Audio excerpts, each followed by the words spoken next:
Hello, everybody, and welcome to The Adult Chair on rashpixel.fm. I'm Pete Wright, and I'm here, as always, with the, the well-grounded Michelle Chalfant. Very well-grounded. Thank you. Can you tell? I am so excited. You sound grounded. I think your voice just dropped an octave. I am. Yeah. I am so excited about this. Here and present. I am so excited about this conversation we are having today. We are talking energy with our very special guest, Sarah Weiss. She is a medical intuitive and spiritual guide and, for our purposes today, a grounding expert. Sarah, welcome to the show. Thank you, Pete and Michelle. It's great to be here. We are very excited to talk to you about these concepts. But for those listening, before we dive right in, head over to theadultchair.com, learn more about this show. You can subscribe for free by signing up for the mailing list and get it delivered to your inbox. Or, of course, find us on iTunes for free or your podcast app of choice. Just a quick search for The Adult Chair. Join the conversation on Facebook or Twitter and call us. You can leave us a message with your thoughts at 931-463-3813. Get your voice on the show. All right, here we are. Grounding and energy. Michelle, kick us off, please. I'm so excited today. Me too. I'm excited. You know why I'm so excited? Because you are so excited. You are contagious about this stuff. Let's get into it. I'm really excited because so far on this podcast, on the Adult Chair podcast, we've talked about a really grounded approach to healing, to self-love, to authentic living.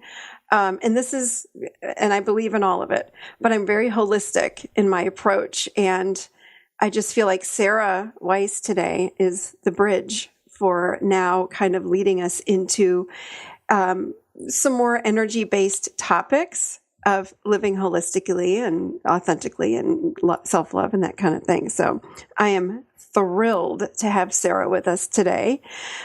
She does many amazing things, but today I think we're going to focus on grounding and the importance of grounding. So Sarah, welcome. Thank you again. Yeah. So what would you like us to know, if you want to tell us a little bit more about yourself? I know you're a medical intuitive. Maybe you could even tell people what that is. I know a lot of people do not even know what that is, and maybe tie that into the work that you do with grounding and what grounding even is. I know so many people, even in my sessions, when I talk to them about grounding, it's funny because we use the terminology like, oh, I'm not grounded. But when I ask people, do you know what that means? And you know what that even looks like energetically? Most people do not know, but we use that terminology all the time. I'm raising my hand so high right now. Yeah. I am that guy. I have such a pedestrian understanding of this term, but I feel like I can always pretty much get it from context. So never test me on it. And I hope you'll get me to the point where I can be tested on it. So that's my goal. Dangerous. Yes. Well, the test is whether you can feel your feet while you're talking. Okay. Oh. Wow. See if you can do that, and then you're grounded. Okay, it's true. Notice what's going on in your feet, Pete, and then you'll know. All right. Okay. So Sarah, let's start there. Huh? I like feet and Pete. There you go. Feel your feet, Pete. So first, a medical intuitive. A medical intuitive, as I practice it, is I help people understand the mental, emotional, and spiritual aspects of anything that's going on physically with them. So I take the approach that we're not just a single-dimensional being, that our mind and our emotions and even our spiritual inclinations and beliefs have effects on our physical body and vice versa. And sometimes when the answer to a physical problem isn't revealing itself, like someone's gone to 5 different doctors and nothing is conclusive, then they don't know what to do. They're kind of left hanging in this limbo. And because medicine is so segregated, the rheumatologist doesn't look at what the orthopedist is doing or what the internist is doing. And a medical intuitive will take the whole picture, including the whole history of the person and the subtle aspects of the interactions between all these different parts of their being. So I've been doing this for 28 years, professionally, every day, all day. And I love it. That was a great introduction to the medical intuitive part. Let's talk a little bit about the energy work that you do and how that ties into to how you help people to be grounded. Right. Well, one of the things that I started seeing with people was people in general, especially my clients, have no clue about how to relax. And relaxation is, I think, the most important skill that someone needs to have, especially in this world today. That we need to know how to relax in order to even hear ourselves think or to know what we're feeling. And okay, so there's lots of relaxation practices, but still people didn't know how to get out of their mind to even experience an effective relaxation practice, because if you can't get out of your mind, you can't relax. And I knew that I had spent years trying to meditate and trying to relax, and until I spontaneously discovered this relationship that I had with Mother Earth, that I could not relax, nor could I quiet my mind. So one day, again, it was in my late teens, early 20s, I was walking in the woods, and my feet started to tingle, and all of a sudden, I felt this energy coming up from the earth, embracing me and filling me up with the most vibrant, joyful energy I'd ever experienced. And this is what I call grounding. It is this connection through our feet with the energy of the earth. And I call her Mother Earth. You can call her, the planet or Earth or whatever. But I feel like she's been taking care of me for so many years. I call her Mom. But I found out that if we can connect through our feet with the energy in our body to the energy in her body, then we can have an infinite supply of this joyous, vibrant, wonderful energy. And it changes your whole perspective on life. It also has a healing effect on aches and pains, and it uplifts people from their depression, and it helps reduce anxiety. So it's a real fundamental connection that every single person can have. I'm so relaxed just listening to you. I'm grounding I can feel myself. I'm getting like heavier and heavier listening. Your voice alone talk about relaxing. It's so relaxing. It's like I feel like I'm in a trance. I'm sorry. People actually listen to my my audio recordings just to put themselves to sleep. I was just going to ask you if you would call and read me my book at night before I go to bed. If you could just be my on-call bedtime story, that would be terrific. Wow. Yeah. Michelle, talk a little bit about how this why this concept is so important in your work, and why you wanted to invite Sarah to introduce this concept for us. I find that it's exactly what she just said. People do not know how to relax, and also when we're relaxed, we can become more present moment. We live in the moment, which is the adult chair. That's when we're sitting in the adult chair. It's the only time that we are present moment. So it links in with the adult chair beautifully. And grounding, for me, I mean, it's the same as what Sarah is saying, is really having this connection into the earth. And again, it brings us into this moment, and we're so aware of what's going on in the here and the now.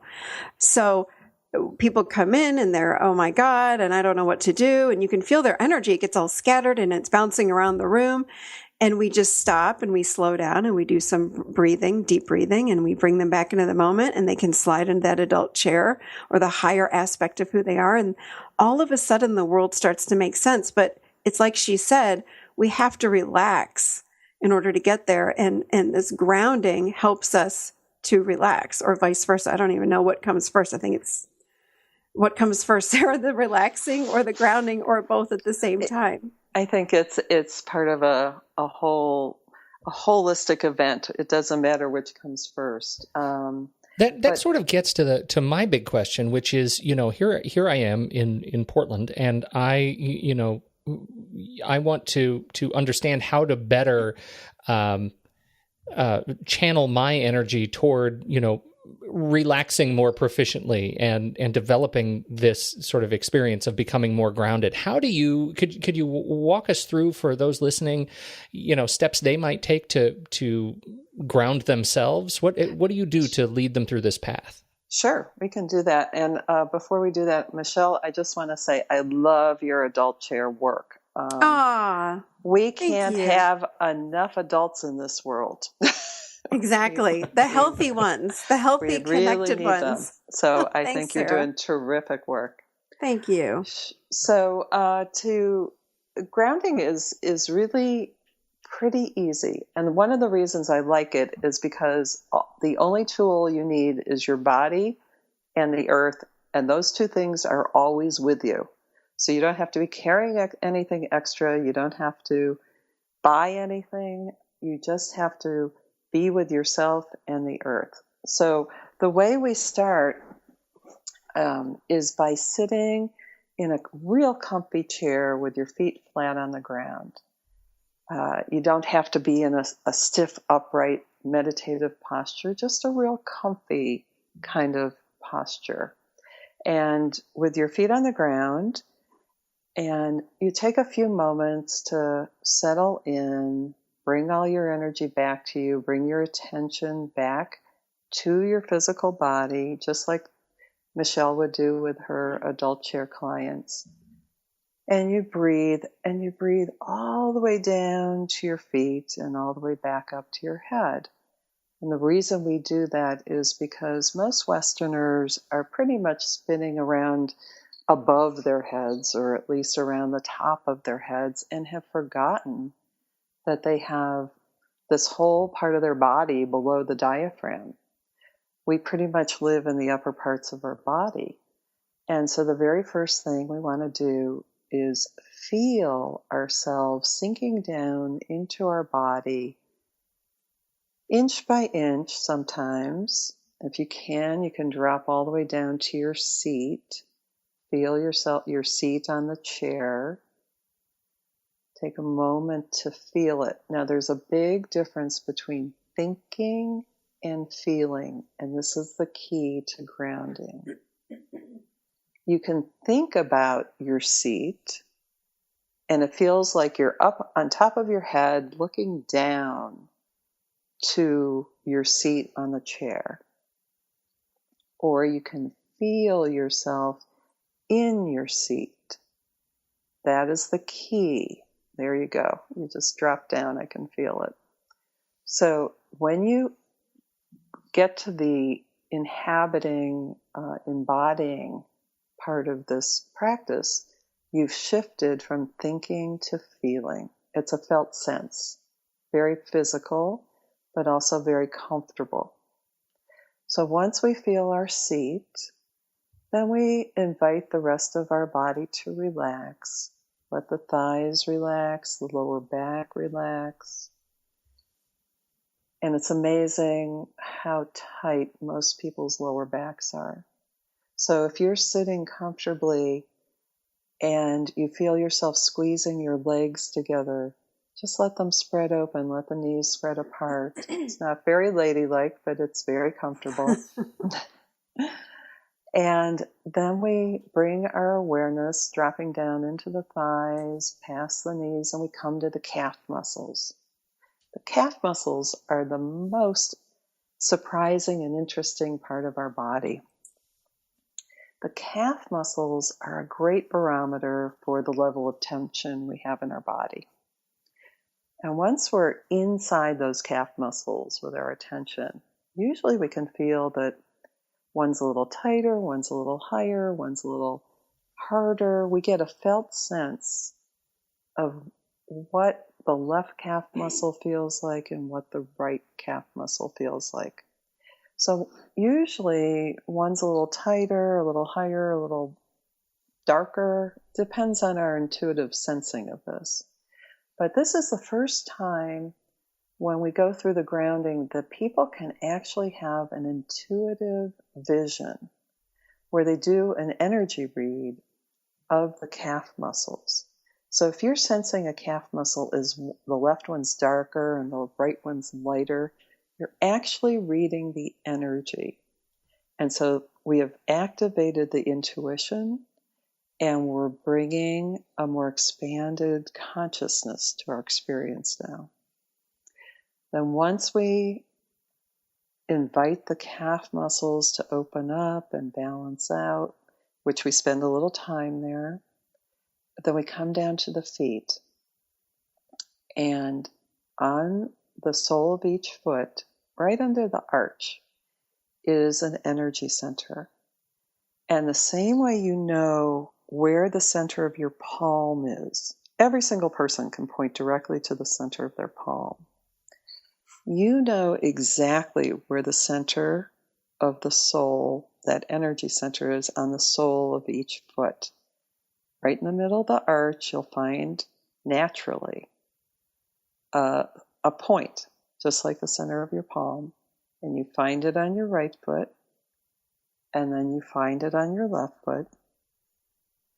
And just by bringing your attention and dropping your awareness down into those feet, the same way we dropped into the seat, we start activating the energy there. And that energy is like a heat-seeking missile.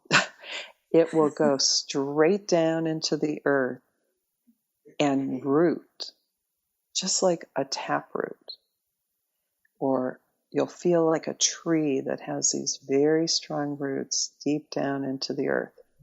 And we pause and let this energetic root find its stable point deep in the earth. And sometimes it'll go 9 feet, sometimes it'll go hundreds of feet, sometimes it'll go for a while till it finds the center of the earth. And you may feel like your feet are being buried in the earth, and you feel real heavy going downward, like a little sinking. Once we do this, we pause and let the body and the consciousness adjust. We start to relax into this. We can get a little sleepy here. We can get just really like floppy and relaxed. It's we want to give ourselves some time and space to enjoy this before going on to the next stage of grounding. So that would be the first half of the process of grounding. The second half has to do with then, once we've relaxed into this and adjusted to this connection to the earth, then we start to feel this vibrant energy that starts to rise back up inside of our body and fill us with brilliant, vital energy. So it's a 2-step process, and the first half is the most important, because once we get those roots in there and the energy flowing into the earth, then automatically this vitality is going to start coming back up. But most people want to skip over the first half. They don't want to spend the time relaxing and setting up the practice correctly. And that's typical of the Western mind. Yeah. So it's always a little bit of a challenge to get people to spend time on the first half of the practice. Yeah, I that was lovely, by the way. Thank you for that. I feel like I need to add lilting music track to your thank description. you. That was wonderful. People are going to want to keep this because that's a perfect little meditation. Learn from that. Repeat it. I was just reflecting as I was sort of going through the process with you, that what you just described as relaxation leading to this sort of grounding experience is not at all what I normally do when I say the word relax. It's usually put some headphones on, listen to a podcast, put my feet up, not down, and drink something, which may or may not include an umbrella. And that is not relaxation as I gather it. That is my biggest lesson so far. I'm doing it wrong. And go ahead, Sarah. Sorry. That's a pre-step. Oh, I'll take that. I'll bank that. Yes. Michelle? No, I was just going to say, so many people talk, of course, about meditation and the benefits of meditation.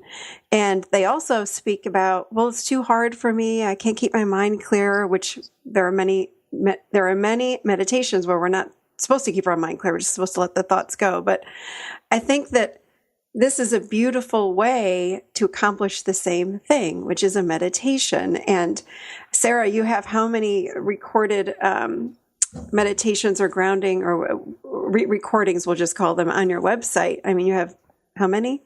A lot. Yeah. I'm 40 or 50. Yeah. I was going to say like 50, something like that. Yeah. But I would encourage people to go there and listen, because this is it's an alternative, in my personal opinion, to meditation, because when you're listening, we quiet our mind. I know that I listened to a few of them and I quieted my mind. I was so in my body after I listened to some of these, I was blown away. Mm-hmm. And your approach is unique. And maybe there are other teachers out there like you. I don't know. I haven't heard of them, where the process of grounding with you, Sarah, is so much about allowing the energy instead of pushing and directing. You're allowing the energy to go down into the feet, and we notice, versus feel it, push the roots down, wait for the energy to bounce up, see it. It's much different, and I love it. It slows things down even more when we're waiting and watching, and we're in our bodies, noticing what's going on, versus having the mind direct the energy up and down and out. Right. That to me is exhausting. Yeah. Well, what I'm realizing is it's very much, it feels to me now, and this is the way that I've been grounding, and I have felt like I was very grounded, and then meeting you and working with you and grounding using some of your recordings, and even working with you a week ago. Pete, I didn't tell you I had a session with Sarah. I said, let's have a session. I want to do a session with you so I can understand more of what you do. Mm-hmm. I have never felt so in my body. Ever. And I thought I was much more grounded. You're a pretty grounded person, I think. I felt like I was. These years I've done all this work on myself and with teachers, and working with you, Sarah, is really, I felt like I was in slow motion, and it was a good thing. I mean, it was so back in the body, and it was beautiful. Well, there's 2 points I want to make here. One of the reasons we can't stop the activity of the mind is that we don't have enough good quality energy in our being and in our body.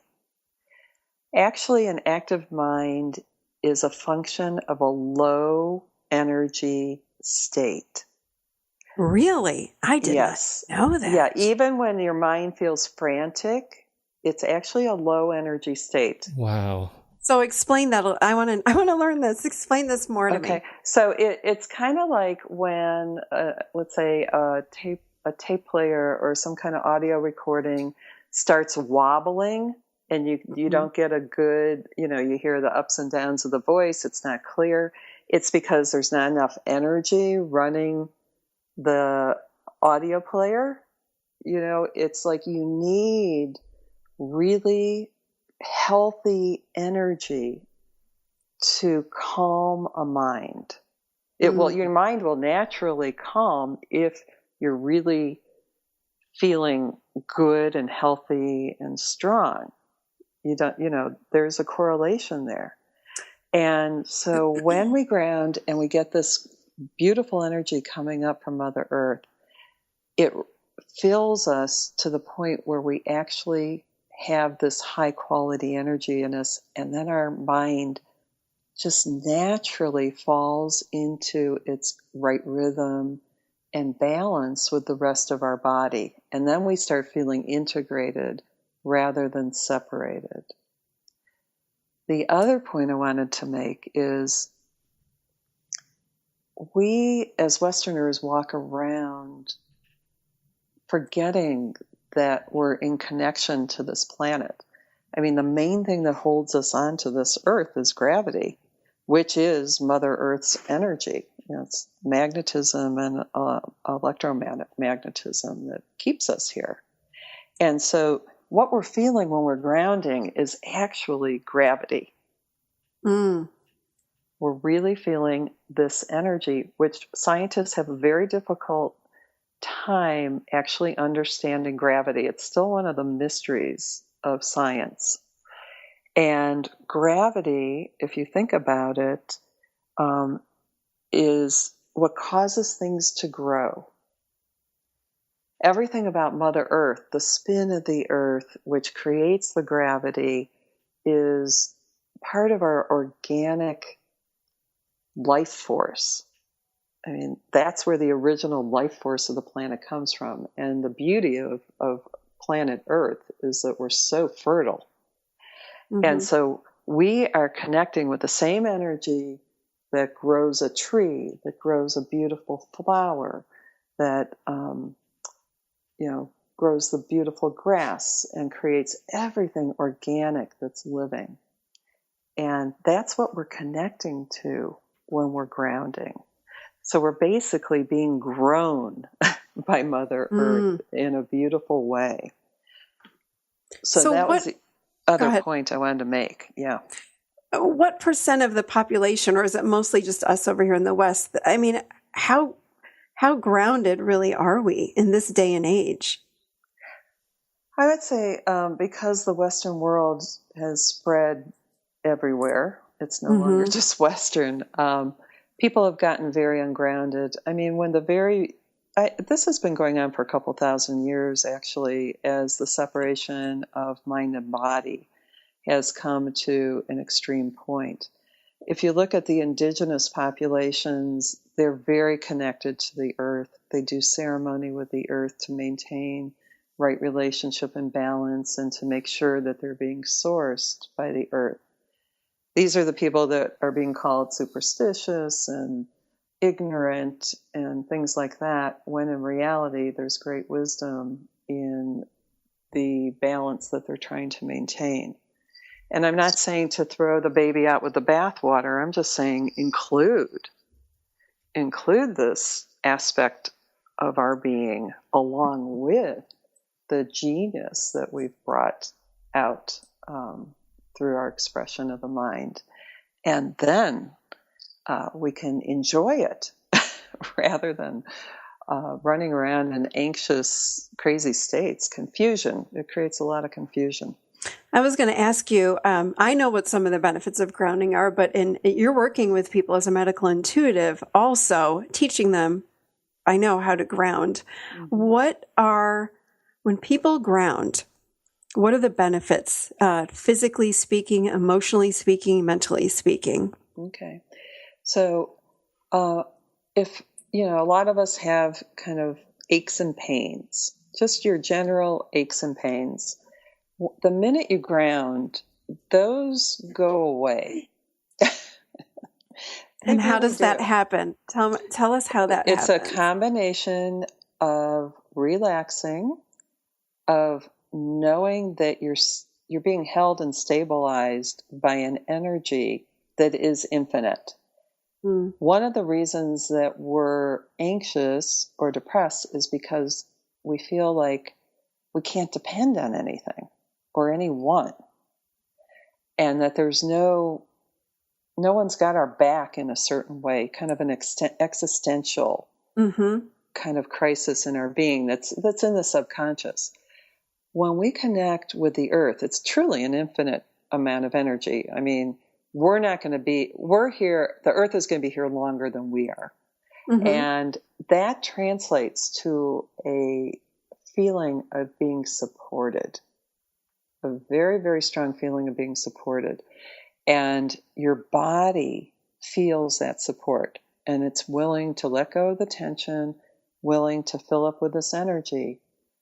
Same thing happens to the emotions and to the mind. The things that were worrying us, where we were feeling all this time pressure and some kind of pressure or feelings of self-loathing, self-criticism. Again, those are low energy thought forms and feeling forms.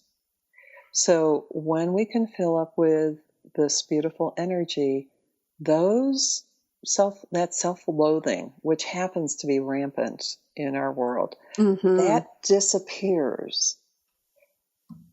You know, when we try to do therapy and self-awareness things, we often get stopped by the self-loathing. Like we can't Mm-hmm. even take in support and help and good advice because all of a sudden we're in a defensive mode because that self-loathing is kicked in. Absolutely. I see it all the time. All the time. Mm-hmm. And I know it with myself. I was going to say, and I do it too. Right. Yeah.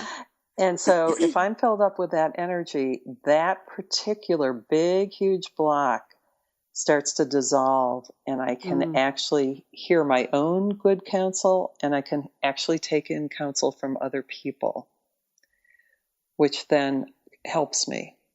So I find that grounding works at this very fundamental level.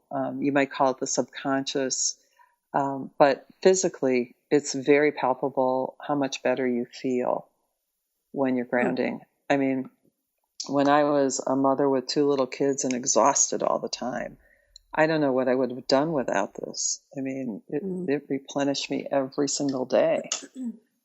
Is that your sort of grounding practice? I mean, do you find yourself going through this process yourself every day, multiple times a day? How do you count on it? I do it myself all day. I've trained myself to do it all day, every day. And it was interesting. I'm 64 and I have a lot of energy. I was speaking with a professor at Baldwin Wallace the other day. I'm helping teach in the business school there, actually, to teach grounding to the business students. And he was saying to me, you know, I go through a day, I work hard, I exercise, and by 8:00 at night, I deserve to be exhausted. In fact, I should be exhausted because I've worked so hard. Wow. And I said to him, you know, I don't believe that. I believe that I do all that I do, which I can work hard and I can enjoy my work. And by the end of the day, I want to feel great. I want to feel energized. I don't expect to feel exhausted. And it showed me a paradigm that a lot of people are living in that I actually didn't know. I just thought everyone wanted to be happy at the end of the day. And so, yes, it's my basic practice. And I've been trained in a lot of meditative disciplines. And I would say I failed meditation in so many ways. But once I ground and fill up with this energy, the next stage after that is it takes you into very deep meditative states. Very deep. And so to me, it's a, one-stop shopping. It's within us. It's natural. The instructions are pretty easy, and you can take it step by step, mastering each stage of it. And before you know it, you've trained yourself to rely within and rely on this source of energy that comes from right below your feet. And it's with you all the time. So if someone is brand new to grounding and they want to learn how to do this, is it the type of thing where they can go to your website and listen to a grounding meditation? Yes, they can. and you can teach them in your therapy sessions. A lot of therapists are using it in their sessions, and anyone who learns it can share it with someone else. But I just put up an 11-minute grounding meditation, which is on the website, and they're all free. The audio files, the audio meditations, and an 11-minute grounding meditation that's just similar to what we just did here. And it takes you through the very first steps of grounding, and you practice that, and you'll feel great. And I suggest that people actually listen to the guided meditation over and over and over until it becomes second nature to them. In other words, you don't have to prove to yourself right off the bat that you can guide yourself through this. Listen to the guided meditation over and over, and all of a sudden one day you'll hear your own voice telling you the same instructions that I tell you on the guided meditation. And this is the 11-minute? Yeah, the 11-minute one. Mm-hmm. That was my question. People in this day and age are not going to sit and go, they don't have an hour a day. Mm-hmm. I ask people to do things for 15 minutes, and they say, well, I just don't have that kind of time. So 11 minutes is a perfect amount of time. And if somebody were to practice this once a day, is that enough? And they'll start to see the benefits of grounding, and they'll start to see changes? Or is it the kind of thing they need to do it a few times a day? What do you recommend? Well, I would say the 11-minute one you could do once a day. The thing I tell people to do, which this is how I taught myself as well. I am a sticky note queen. So am I. I will put notes up everywhere. You see, Pete, not everyone has to do Evernote. He tries to get me to do Evernote. Right, I know. I'm a Post-it note queen. I am too. And so when I first started, I wanted to remember my seat and feet. I had to counteract my tendency to go up. And so I put a note on my steering wheel, on my mirror, on my refrigerator door, anywhere where I was going to stand or sit for longer than 1 second, I put a note. And by going down and feeling my seat and feet for just 2 seconds, 25 times a day, I taught myself to ground in a few weeks. It's kind of reversing the habit of going up and remembering to go down. And would you say that, because I noticed the same thing, is that people, we don't want to be in our bodies. So we're up. We're right. Not grounded. When does that happen? And is it because we are just so uncomfortable in here because we have so many negative emotions? We don't know what to do with those emotions. So we'd rather be up and out? I think we inherit it when we're born here. I think that the way the culture is, I think it's actually a bigger planetary phenomenon. When you look at the development of the rational philosophies, probably going all the way back to Greece, where they started separating the mind from the body. Is where this took root and then grew up in our Western culture. And so that has become what normal is to us. That's what we think normal is. So it's almost an inherited, collective consciousness that's just happening. Right. We don't know how to be in. Right. And so, and there's also this feeling of, if we are disconnected from the earth and from our surroundings, part of the mind being separated from the body allows people to objectify everything. And that's a huge symptom of our culture. And if something's objectified, then we can do whatever we want to it without feeling remorse or guilt or any kind of consequences. But our subconscious feels that. And we really don't get away with what we think we're getting away with. And that contributes to further separating us from ourselves, from feeling more uncomfortable with ourselves and not willing to reconcile what we've been doing. You know, if you feel like you're on the earth and it's an object, you can do whatever you want to it. Right.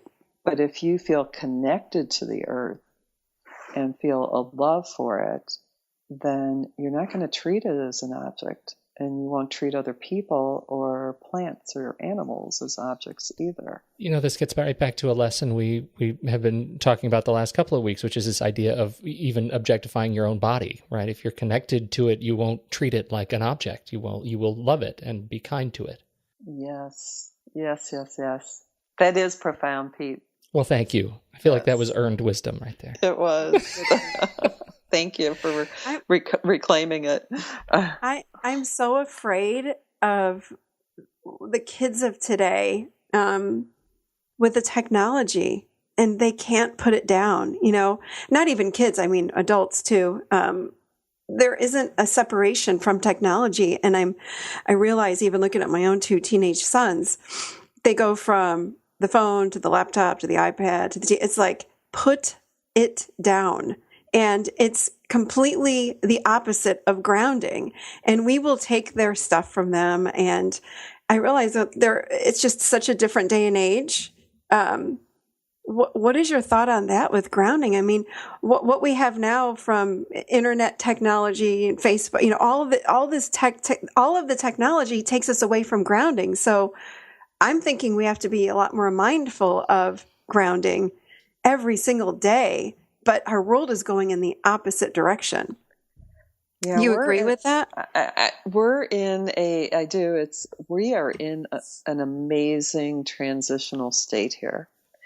I do believe that the internet is actually teaching our consciousness how to be multidimensional in a certain way.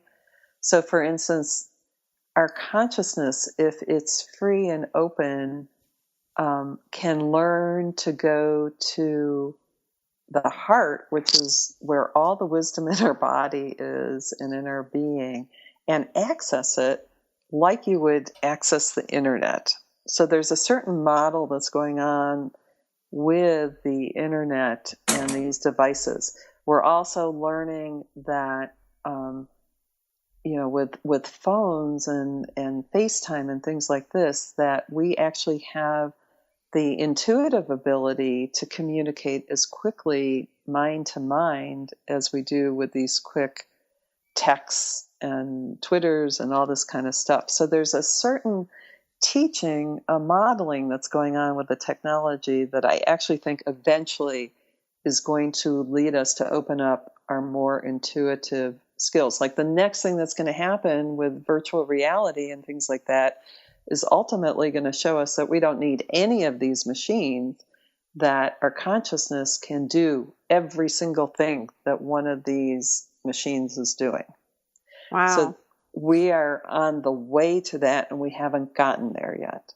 So, you've just made me feel so much better because I get so stressed. I do. I look at my kids and I'm like, give me that, and they're lost without them, and I don't care. But thank you for that. That really, you've just changed my opinion about things now. Well, not that I'm going to give them back their phones. Right, and all this stuff. Right. But they need to learn to ground too, because that's what teaches you to open up the intuitive abilities within you. Yes. So it's two ends, complementary processes. So we need the grounding to go along with that to help us move. Yes, so that we move into that place. Because you can't stop it. And we're not stopping this. I mean, that's Mm-hmm. obvious, No, and so it's just going to get to a point where humans won't have anything to do, and then we'll learn how to work with our intuitive intelligence. Because we won't need to. But we're not there yet. And the fact that we're living in this transitional time is pretty stressful. It's hard to go through change on a planetary level. And we are in the midst of that. Yeah. Mm-hmm. Right. Mm-hmm. Wow. Just lovely, and with just a dash of mind-blowing in this conversation. Just a dash. Thanks to you, Sarah? Pete. Yeah. I love when we blow his mind. It's so fun. I consider it blown. This is a wonderful conversation. Sarah, thank you so much for joining us on the Adult Chair. Where can people go to find more? Where would you like them to go to learn more about you and your stuff? I have a website. It's SpiritHealInstitute.com. And from there, you can email me. There's a place on the website where it says media, and then you drop down and you see audio, and you can go to a whole list of free guided meditations of different topics. I have teleclasses where we meet over the telephone for like 6 or 7 weeks at a time, different subjects, and people from all over the U.S. and the world get together in those classes. And people can contact me if they want individual sessions. And there's a list of the type of sessions that I do on that site too. Wonderful. So thank you. Thank you, Sarah, so very, very much. Thank you. It was wonderful. Great talking to you guys. Thank you so much. This has been a wonderful conversation. I think, Michelle, do we have any other old business to talk about any other announcements? No, I think we're good. I just wanted to tell the listeners of our podcast here to get ready, because we're going to have a lot more. Sarah has opened up the door, like I said, to talk a little bit more about energy. And this complements all of the Adult Chair work from that we've been doing, and we're going to be adding a lot more really interesting topics, and of course, Pete, blowing your mind along the way, which I love. Yeah, so more to come, and I'm excited. So no, I don't think there's anything else. Excellent. Well, until my mind is blown next week, thank you, Sarah Weiss. Thank you, Michelle Chalfant. I'm Pete Wright, and we'll catch you next week in The Adult Chair.